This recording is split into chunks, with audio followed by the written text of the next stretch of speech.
Amahoro nshuti z'umusaraba wa Yesu Kristo, bakunzi b'ijambo ry'Imana, bakunzi ba Hope Family Ministries, tubahaye ikaze mu ijambo ry'Imana. Reka dusenge. Uhoraho Imana ishobora byose, muremye ijuru n'isi, ndagushimiye ndaguhimbaje, ngushimiye kujya neza kwawe kwiza, ngushimiye uyu mwanya udaye kuvuga ijambo ryawe, ndakwinginze kugira ngo ufashe imitima yose igiye kumvira ijambo, nanjye umfashe, byose bibe mu izina rya Yesu Kristo umwami wacu. Amen. Amazina ni Gaston Prince, ndi umuvugabutumwa, ndi umugabo, mfite umufasha ndetse n'abana. Uyu munsi tugiye kuvuga inyigisho yacu, cyangwa turakomeza twagarukiye ubushize n'inyigisho igira iti wabwirwa n'iki uwo muzabana. Tugiye kuvuga kuri part 2 cyangwa se igice cya kabiri. Reka dusome ijambo ry'Imana. Itangiriro 2 umurongo wa 18 haranditse ngo, kandi Uwiteka Imana iravuga iti si byiza ko uyu muntu aba wenyine, reka muremere umufasha umukwiriye. Kandi Uwiteka Imana iravuga iti si byiza ko uyu muntu aba wenyine, reka muremere umufasha umukwiriye. Reka tuvuge ku ncamake inyigisho twizeho ubushize cyangwa resume, kugira ngo wowe wongere wibuke aho twahereye umenye n'aho tugeze. Ubushize twabonye ko muri uru rugendo rwo kumenya uwo muzabana, urukundo ariyo nkingi y'ibintu byose, cyangwa se iyo nkingi ya mbere ibintu byose biba bishingiyeho. Nyuma tugiye twavuze ku ngero cyangwa se ku bintu 7 umuntu agomba kunyuramo kugira ngo agere ku rugo cyangwa se azubake urugo. Twabonye ko ikintu cya mbere ari ukubona uwo muzabana nk'udasanzwe. Ibi ngibi biri ku mpande zombi, umusore n'umukobwa. Iyo umuntu uwo abonye uwo bazubakana cyangwa se amubonye, ikimenyetso cya mbere ni uko umubona nk'umuntu udasanzwe. Umukobwa, umusore, umwe abona undi nk'udasanzwe. Icya kabiri ni ukumenyana, kuganira ndetse no kubwizanya ukuri. Mugomba kumenyana, mukaganira ndetse mukabwizanya ukuri. Nabyo biri ku mpande zombi, umusore n'umukobwa. Muri iyi minsi twabonye cyangwa se hari umuco mubi wateye wo gutendeka, usigaye warateye. Ubundi gutendeka ni iki? Gutendeka ni ukumvikana n'umusore mugiye kujya mu gukundana, warangiza ukemerera umwe, ukemerera 2, ukemerera 3 ndetse benshi. Ibi ku mpande zombi, ubikoze wese iyo yemereye abantu benshi nibyo byitwa gutendeka. Reka tuvuge ku mukobwa utendeka. Umukobwa utendeka hari ibimenyetso agaragaza. Umukobwa utendeka cyangwa se ugutendeka akwima umwanya, ahora yisobanura. Dore uko wamenya ugutendeka. Nubwo akwima umwanya agahora yisobanura ni ibimenyetso, ariko hari ikindi kimenyetso kigaragaza neza umuntu ugutendeka. Umuntu ugutendeka, gerageza umubaze bimwe mu byo mwaganiriye. Uzasanga inkuru rimwe na rimwe zahindutse, kubera ko aba yabwiye abantu benshi, nawe ntabwo aba yibuka ibyo yagiye abwira buri wese. Niyo mpamvu iyo umusubirishijemo bimwe mu byo yavuze, birangira ahinduye inkuru, kubera ko ntabwo yibuka ibyo yabwiye buri wese. Ahangaha ni impamvu cyangwa se ni ikimenyetso kigaragaza umuntu ugutendeka. Reka tuvuge ku muhungu. Umuhungu wo utendeka abakobwa, we nawe dore bimuranga. Ahora akuryoshya ngo utamutahura. Umuhungu utendeka aryoshya abakobwa, ahora akuryoshya ngo utamutahura, ndetse akigira nk'utagira umwanya, avuga ko ahugiye mu kazi kandi abeshya. Nawe musubirishamo ibyo yakubwiye azanyuranya n'uko yavuze mbere, cyangwa mu yandi magambo nawe amagambo avuga arahinduka. Nawe iki ni ikintu ahuriyeho n'umukobwa cyangwa se umusore, umukobwa batendeka bose ikintu bagihuriyeho cyo kubeshya, barangiza cyangwa se wamubaza ibyo wavuze akavuga ibindi. Nabo bitewe n'uko baba bavuganye n'abantu benshi, ntabwo baba bibuka ibyo bagiye babwira buri wese. Mu yandi magambo, abatendeka iki ni ikintu bose bahuriyeho nubwo hari byinshi. Kandi gutendeka twibutse ko ntabwo ari umuco. Bene data, gutendeka ni umuco mubi, ntabwo ari umuco mwiza. Kuko ubikora wese hari ibintu bibiri ahomba. Icya mbere ahomba ubutunzi bwe, amafaranga, ndetse n'igihe aba yataye. Mu yandi magambo, umuntu utendeka ahomba mu buryo bubiri. Ahomba ubutunzi ndetse n'igihe aba yataye. Tugiye kuvuga ku ntambwe ya gatatu y'uyu munsi aho tugiye guhera. Turavuga intambwe ya gatatu, tuvuga iya kane ndetse n'iya gatanu. Intambwe ya gatatu iravuga ngo ntabwo umubwira ibibonetse byose.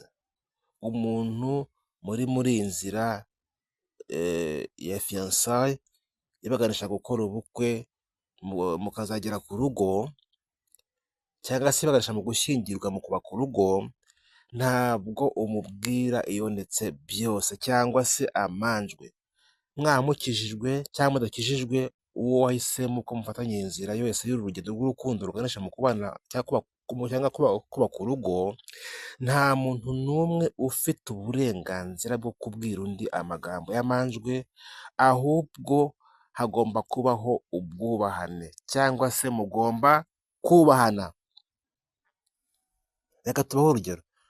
Muri iyi nzira ahangaha nta muntu wemerewe gutuka undi, make yo gutukana ni icyaha kandi ntabwo bubyemerewe. Icya kabiri, ntabwo mwemerewe kurwana. Abenshi bajya banarwana ariko nabyo ntibyemewe, n'ubundi si umuco mwiza kurwana. Icya gatatu, ntabwo mwemerewe gukora imibonano mpuzabitsina mbere yo kubana. Kirazira ndetse birabujijwe. Kubera iki bibujijwe?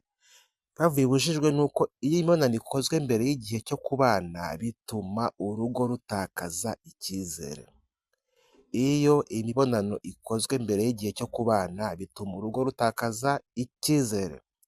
Ngaho aho ingo nyinshi zangirikiye bikaba binateye amadivorce. Aha niho ingo nyinshi zagiye zigwa, bikaba biteye n'amadivorce yo muri iyi minsi yeze. Ariko Filipi 3:19b haravuga ngo biratana ibiteye isoni byabo, bahoza umutima ku by'isi. Aba ngaba bahoza umutima ku by'isi kandi biratana ibiteye isoni byabo. Niko Abafilipi bavuze, niko handitse ngo biratana ibiteye isoni byabo ndetse bahoza umutima ku by'isi. Abo n'ubundi bwo ni ab'isi. Intambwe ya kane, wishimira kumwereka imiryango. Ubu busanzwe mu rukundo, iyo umusore yashimye umukobwa bazabana, agomba kumwereka imiryango ndetse n'umukobwa nawe ni uko. Abatayifite bagomba kubereka ababareze niba babyiyumvamo, cyangwa bakabereka itorero naryo ni umuryango. Bagaha umugisha urugendo rwanyu. Abatarabikoze mumenye ko hari impamvu bitabaye, kandi ko hari igikorwa gifite umuntu wakibangamiye kandi nawe afite icyabimuteye. Abatarakoze iyi ntambwe yo kwerekana mu miryango, aho umusore aba, aho umukobwa aba, mu itorero, ngo bahe urugendo rwanyu umugisha, mumenye ko impamvu bitabaye muri babiri harimo iki gikorwa uwakibangamiye, kandi afite impamvu yatumye abikora cyangwa se afite icyabimuteye. Iyo umusore akubeshya, ntashobora kukwereka aho aba, ntashobora kukwereka imiryango ndetse n'imwerekeyeho bya hafi. Iyo umusore akubeshya, ntiyakwereka aho aba, ntiyakwereka imiryango ndetse n'imwerekeyeho bya hafi. Kubera iki? Iyo umusore agutendeka, ahisha ko mukundana kugira ngo umunsi yakwanze bye kuzagira inkurikizi cyangwa abantu be kuzamubaza impamvu yakwanze. Impamvu abesha abagira ngo umunsi yakwanze n'ubundi ntawe uzaba ukuzi ngo amubaze ibyawe. Reka twibaze, ubundi kwerekana uwo muzashakana ni ngombwa? Yego, kubera ko bituma urukundo rwanyu rukomera. Cya kabiri, n'ubagira inama abona aho ahera. Ubagira inama abona ahantu yahera bitewe n'uko mugenda mbese mwatangiye kugenda mugaragaza uruhande muherereyemo, bituma n'uwabagira inama nawe abona ahantu ari buhere. Intambwe ya gatanu, ntabwo wihisha abantu kuko uri mu nzira nziza. Umusore wese akoze umukobwa yishimira kugendana nawe, bimutera ishema, akabyirata, kandi koko nibyo kwirata. Umusore akoze umukobwa wese yishimira kugendana nawe, ngo ni mu nzira, bimutera ishema, arabyirata, kandi koko nibyo kwirata. Kuko mu gihe ateganya iyo bigenze neza aba agiye kubona urugo ndetse n'umuryango. Mu yandi magambo, aba agiye kwaguka, umuryango uba ugiye kubaho, maze imiryango nayo ikaguka. Reka tubahe urugero. Mushobora kujyana n'uwo mukundana mu bukwe, cyangwa se wenda afite ubukwe runaka bamutumiyemo, akajyana n'uwo mukobwa n'umusore bakajyana, bamugomba kwicara hamwe. Umukobwa yagira akabazo akabaza umuhungu, ikibaye cyose gishimishije mukakishimira hamwe mwembi, kuko muba muri hafi yo kuba umwe, muba mugomba kwitoza gukorera hamwe. Kubera ko muba muri hafi yo kuba umwe, muba mugomba kwitoreza cyangwa se gukorera hamwe. Cya kabiri, muba mugomba kumenya igihe cy'amavuko mukabyizihiza. Mbibutse ko ntabwo iminsi yose haba hasabwa ibirori bihambaye. 2, 3, 4 mwakwishimira umunsi wanyu, kandi mwagira umunsi mwiza. Ntabwo bisaba abantu benshi, ahubwo bisaba mu mutwe kubitekereza, kubitegura. Mwakora small fete, agafete gato, kugira ngo byibuze mwishimire umunsi wanyu. Ikindi, muri mwe mwembi hagize urangiza amashuri, yakoze graduation, ahamagara mugenzi wiwe, bakabana mu birori, bakabyishimira. Ndetse ubonye poromosiyo mu kazi, hamagara mugenzi wawe aze mubane mu munsi wanyu mukuru, mwagizeho ibirori mu byishimane. Iyo umwe aheje undi kuri iyi minsi, bivuze ko uyu mwanya umwe atabayemo haba harimo undi bawushyizemo. Reka tubagire inama. Inama ya mbere, nubona uwo mukundana hari ibyo aguhisha kandi uri ibyishimo bye, menya ko uwo mwanya harimo undi muntu. Nubigenzura mu ituze n'ubworoherane uzayimenya neza. Nubona ukundana n'umuntu ukabona hari ibyo aguhisha kandi bakaba ibyishimo bye, menya ko uwo mwanya utagiyemo harimo undi muntu. Wowe bigenzure mu ituze n'ubworoherane, uzamenya neza, uzamenya byinshi kandi neza.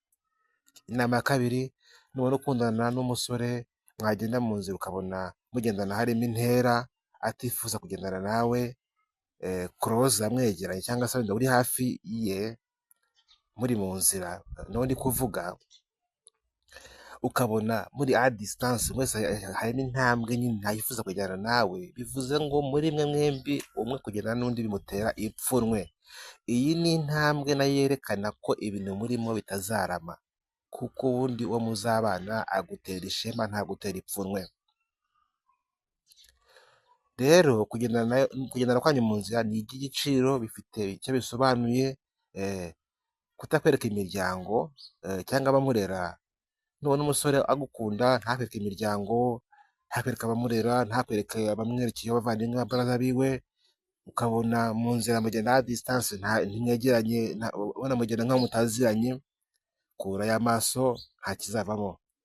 Kuko umuntu ugutera ipfunwe mu nzira ntabwo mwabana mu nzu, ntimwazabana.